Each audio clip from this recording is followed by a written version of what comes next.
This is a lovely square for anyone who's new to crochet.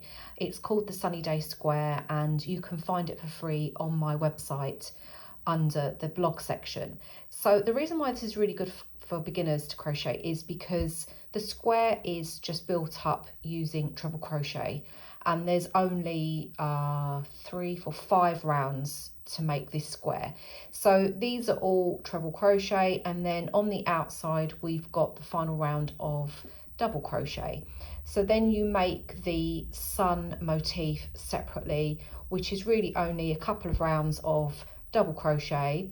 You chain and then slip stitch back down to form each one of your sunbeams. Now, if you've never done any motif work before, this is a really good motif to start because it's very simple, there's not a lot to it, and you're only using double crochet and slip stitches.